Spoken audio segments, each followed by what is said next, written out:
What if I told you that the most repeated and probably most mocked phrase in the Book of Mormon might actually be one of its greatest proofs of authenticity?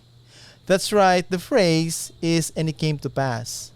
That phrase first appears in the Book of Mormon in a scripture reference found in 1 Nephi chapter 1 verse 4. Mark Twain once joked that if you remove all the "and it came to pass" from the Book of Mormon, it would be a pamphlet. Here's the thing, while Twain was counting phrases, he may have accidentally counted evidence of antiquity. Before I served a mission, a university professor quoted Mark Twain's statement that if you took "and it came to pass" out of the Book of Mormon, it would have been only a pamphlet.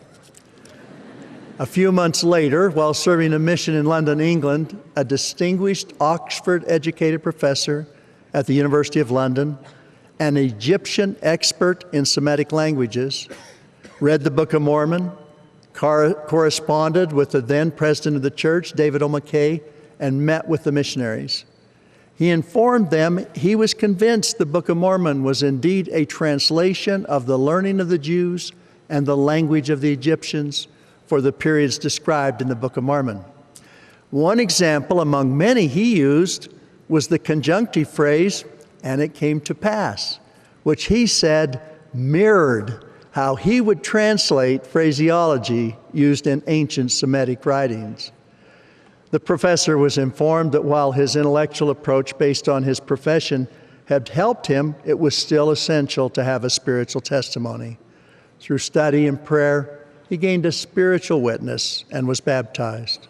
So, what one famous humorist saw as an object of ridicule, a scholar recognized as profound evidence of the truth of the Book of Mormon, which was confirmed to him by the Spirit. The phrase "and it came to pass" in Hebrew is spelled like this, probably pronounced as Vayahi or Wayehi, meaning "and it came to pass." It is a primary example of a Hebrew linking device used commonly in narrative literature and is used frequently throughout the Holy Bible.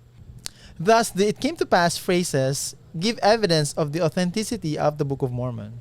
Hugh Nibley, a scholar with probably more books than sleep, points out that the repetitive use of "and it came to pass" isn't lazy. It's Egyptian-style historical structure. You heard me, ancient Egyptian. In their dramatic texts, they actually needed repetitive intro phrases. But we're not done. Hold on to your sombrero.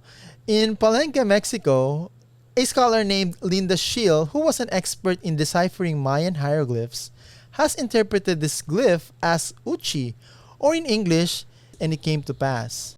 So now we've got Hebrew, Egyptian, and Mayan interpretations. So the next time someone sighs and mocks another "and it came to pass," just smile. What they call repetition is actually an ancient authenticity in Reformed Egyptian.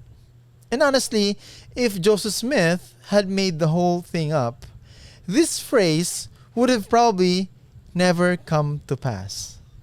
Thanks for tuning in. Now stop watching this and go study the Book of Mormon.